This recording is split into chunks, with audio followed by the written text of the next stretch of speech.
Olá, queridos passageiros. Bem-vindos a bordo do Expresso Curioso. Apertem os cintos e vamos embarcar em uma viagem pela história do Brasil na Copa.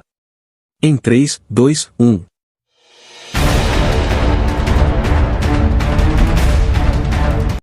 Ruas enfeitadas, festas por todos os lados, emoções à flor da pele e demonstrações de patriotismo ocorrem no Brasil e em muitos países. A cada 4 anos, vemos repetir-se a força de mobilização de uma Copa do Mundo de futebol, cujas finais, que atualmente contam com 32 seleções nacionais, envolvem mais público, movimentam mais recursos e possuem mais prestígio do que os Jogos Olímpicos, outro grande evento esportivo que reúne mais de 20 modalidades. As primeiras ideias de organizar uma competição mundial de futebol surgiram em 1905, em um cenário em que havia muitas iniciativas de criação de movimentos internacionais. Todavia, não chegaram a se concretizar por questões operacionais ou políticas, como a Primeira Guerra Mundial.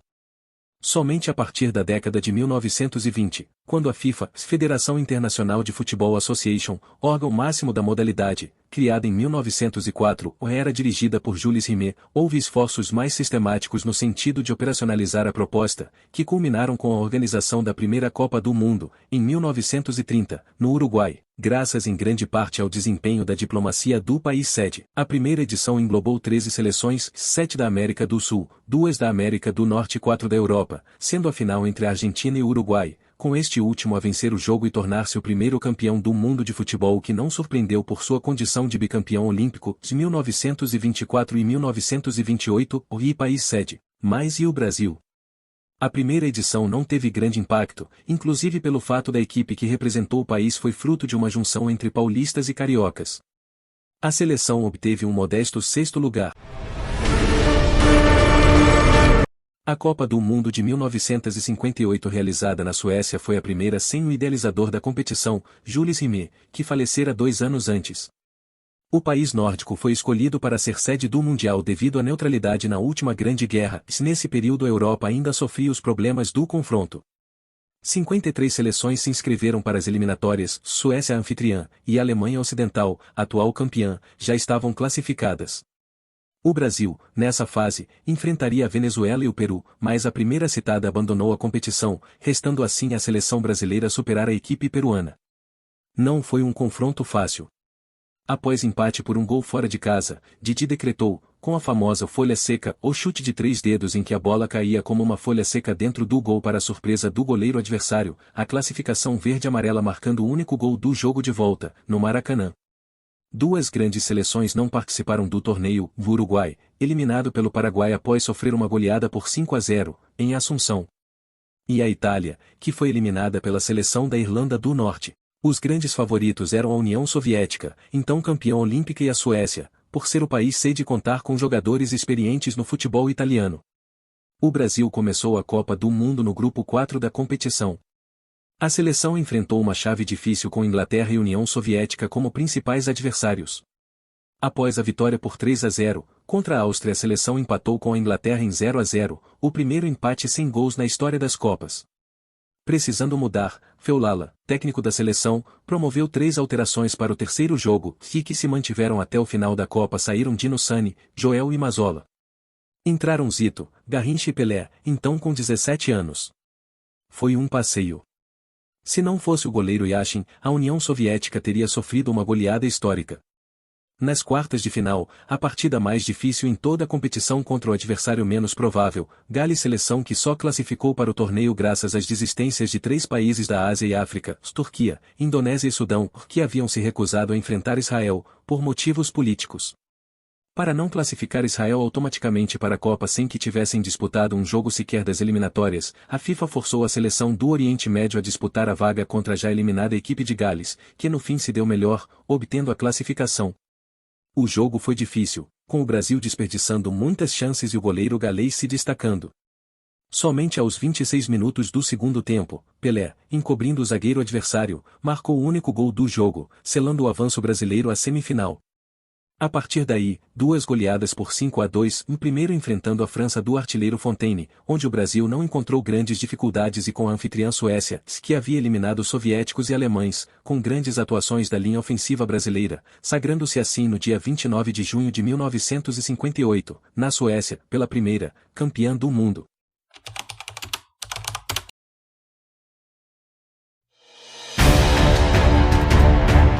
A Argentina vinha buscando o direito de sediar uma Copa desde 1930.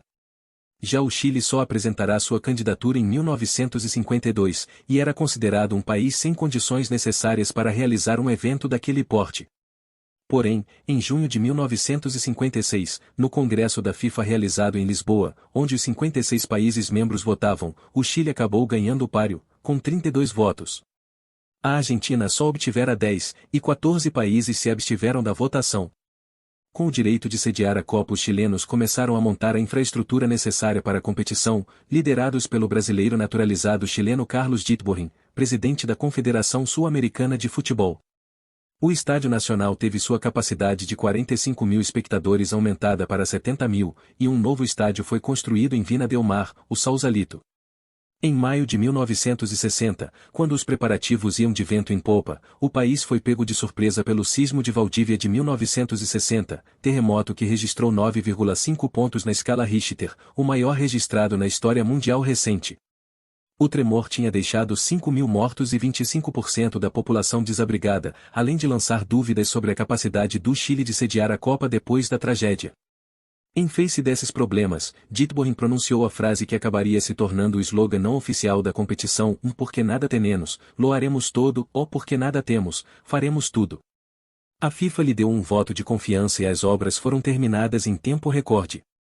Dittborn, porém, não viveu para ver o resultado de seus esforços.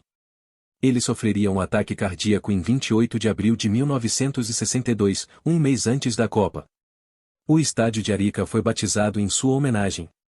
O Brasil chegou favorito em 1962. Mas outra seleção despertava curiosidade. A União Soviética, que tinha sido campeã europeia em 1960, contava com uma equipe poderosa, a começar pelo goleiro Yashin. Na primeira fase, bateu seleções poderosas como Iugoslávia e Uruguai. Mas, nas quartas de final, caiu para os donos da casa, os chilenos. E o Aranha Negra, como era conhecido o goleiro soviético, sofreu 2 gols anormais. Os soviéticos até fizeram pressão para empatar, mas acabaram eliminados da Copa. Garrincha, em 1962, carregou o Brasil. Sem Pelé, contundido, foi o camisa 7, aos 28 anos, que tomou conta do Mundial. E o cardápio não foi só de dribles impossíveis de ser contidos. O Mané fez gols, cruzamentos perfeitos, cobrou faltas magistrais, escanteios perigosíssimos. Foi um craque completo, a ponto de arrancar a seguinte manchete do jornal chileno El Mercúrio: ó Garrincha, de que planeta vienes?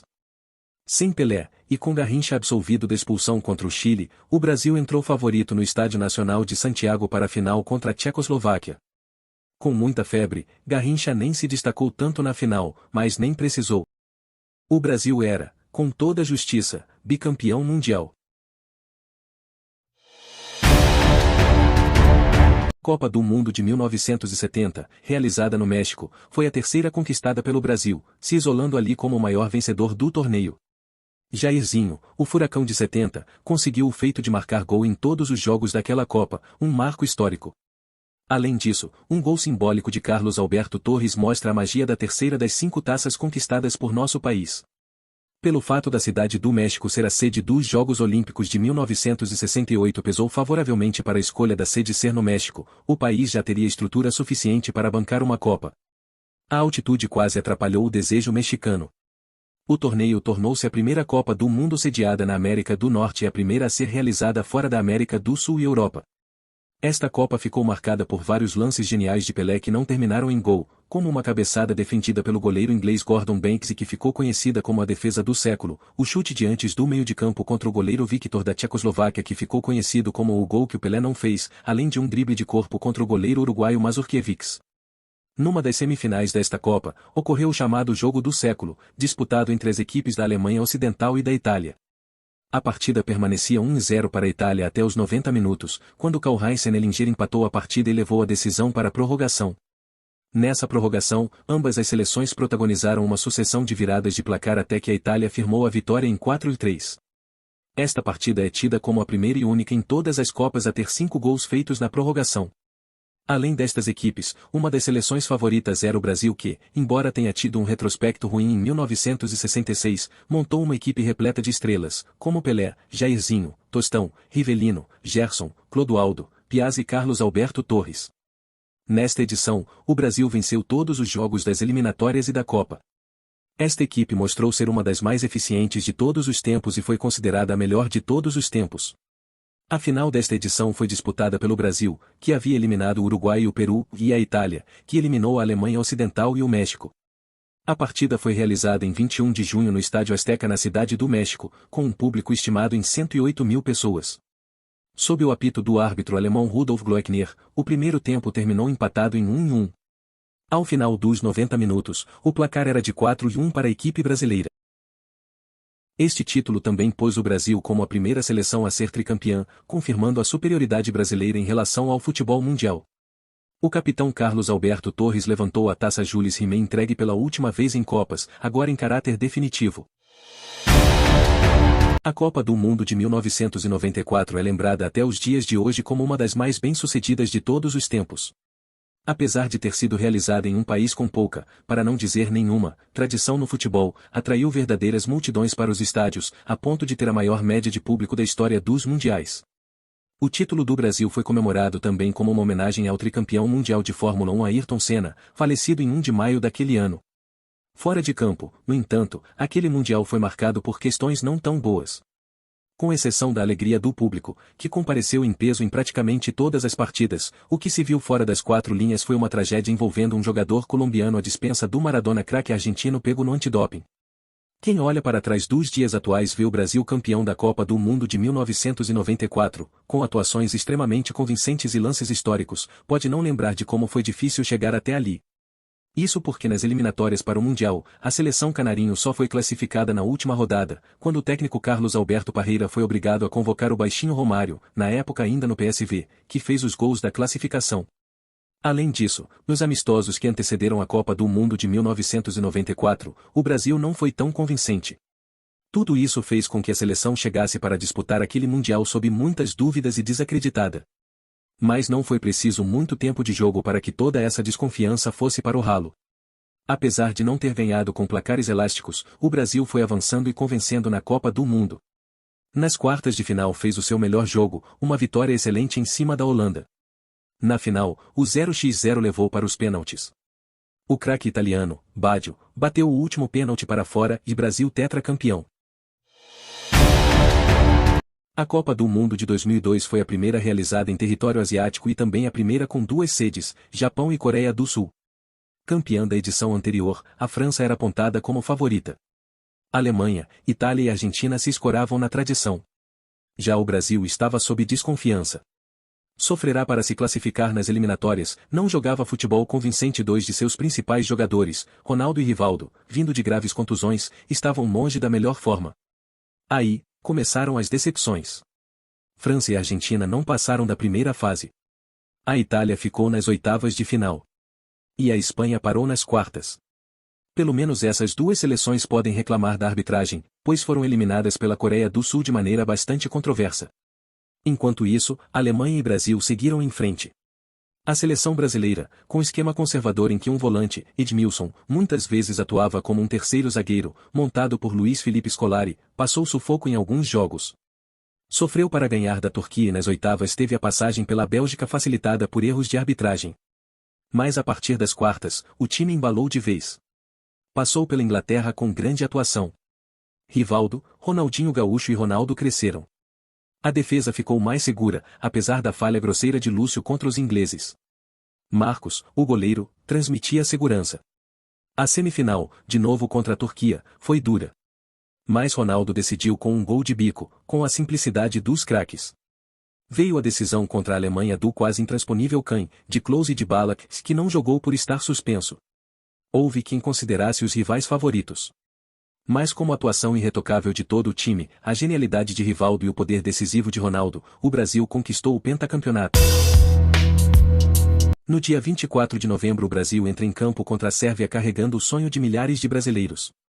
Na sua opinião a seleção irá trazer o Hexa? Se você chegou até aqui, o meu mais sincero obrigado. Você é incrível. O Expresso chegou ao seu destino, mas qual será sua próxima parada? Se eu agreguei valor para você, peço sua inscrição para garantir sua vaga no próximo Viagem. Valeu!